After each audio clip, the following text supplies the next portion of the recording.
I wanted to talk about the ReviewTechUSA situation. So, if you're aware, last night ReviewTech proceeded to have an absolute nuclear meltdown over JKB, claiming that he had victory over him because he went on to Locale Podcast for some desperate reason, and Jay Hooft didn't get on there. So, that was a victory.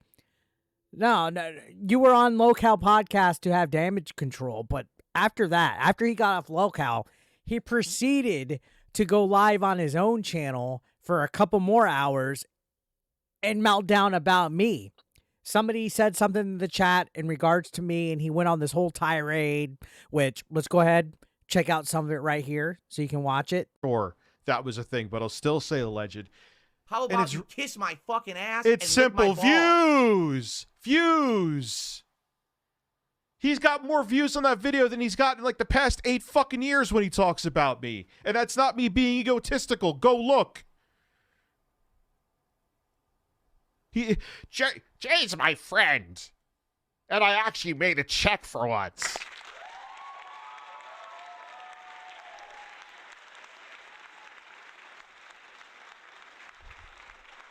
Gee, I wonder why you can't get fucking views. You sound like a Cornish game hen getting strangled.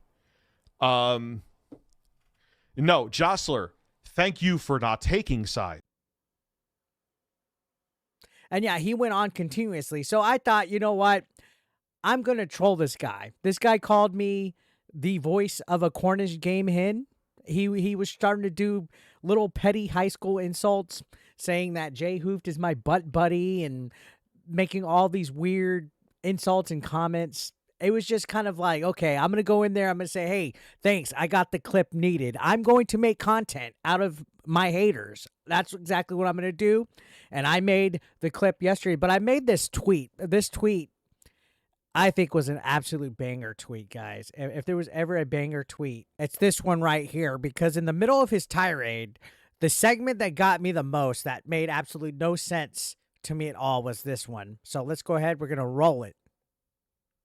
You talentless hack. Come on. Talentless hack, okay? I'll accept that one. You can't do anything else. You have the screen presence of a fucking half-dead snail.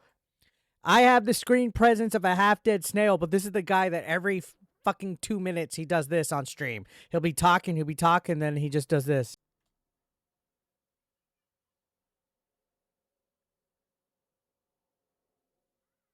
And then he goes back to talking about what he's doing. Like he loses focus because he's so high on all the drugs that he's taking. But let's continue.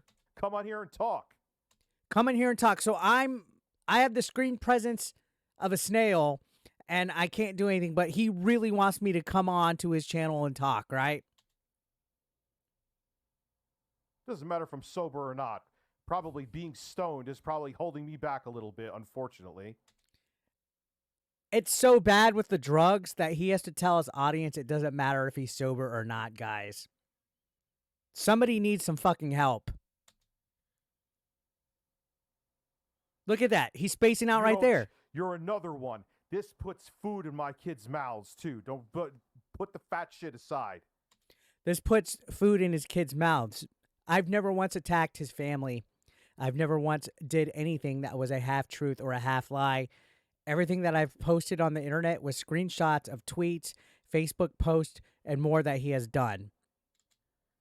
This keeps a roof over their heads, and you're putting out lies and half-truths, and you didn't know the whole story, to benefit yourself and for your butt-fuck buddy.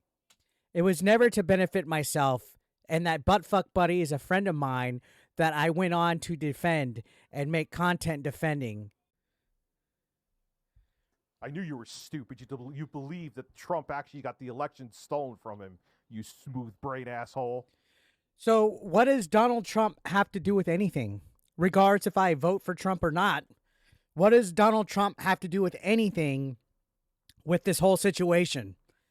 To me, again, like I said before, that just sounds like somebody that's trying to get whatever woke mob of an audience that he has to try to come against me. And then he continues right here. Watch this. He'll be on in 20 minutes. Fuck you. Watch this. Watch. This is the greatest part right here.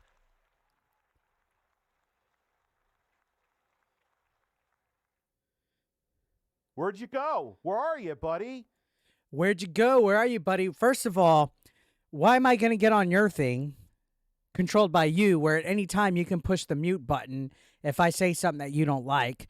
Second of all, it's your audience that's already biased towards you. Third of all, it's your safe space.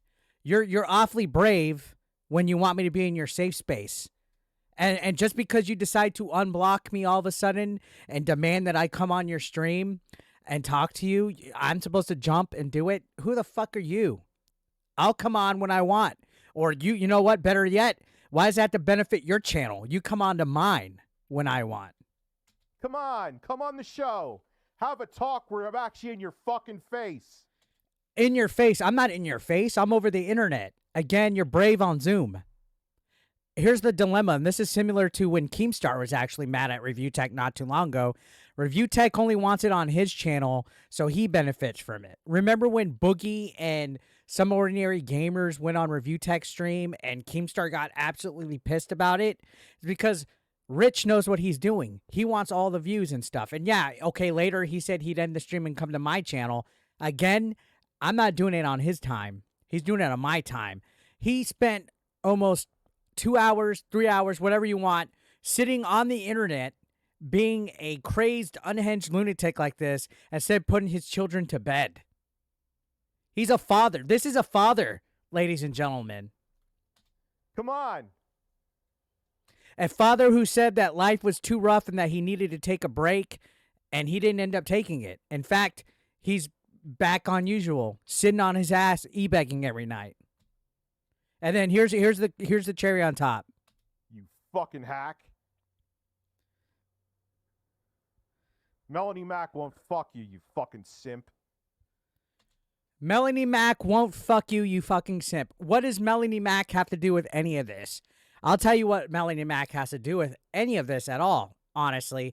It's that Rich is obsessed with her. He's been butthurt over Melonie Mac for some videos that she made talking about a church being struck by lightning, her political beliefs and everything like that. And he's been on a warpath. He even went on Side Scrollers not too long ago to argue with Stuttering Craig and a couple of the other hosts about her.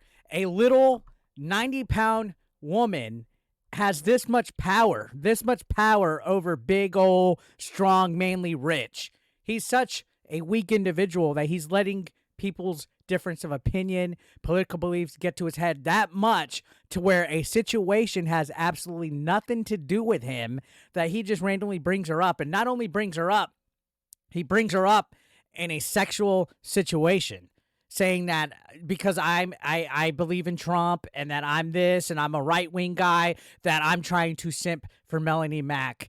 I've only interacted with Melonie over social media, over Twitter and Instagram and comment sections. I don't know her personally. And just because a guy interacts with a female, that means that they're trying to fuck that person. That shows you the headspace that ReviewTechUSA is in, to where he thinks the only reason why an individual would be interacting with a female is to get some kind of sexual gratification from it.